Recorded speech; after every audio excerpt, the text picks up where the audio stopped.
விலகாத சொந்தம் இருக்க தனியாக்கி போனாளே, பிரிவாலே நானும் வாட வழிகாட்டி போனாளே.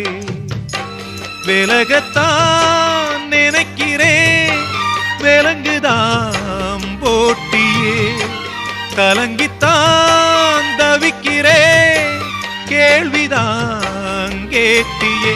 துன்பம் என்னென்ன வந்தா என்ன, சோகம் என் வீட்டை சூழ்ந்தா என்ன, உன்னோட ஆசைய நிறைவேத்தி காட்டுவேன்.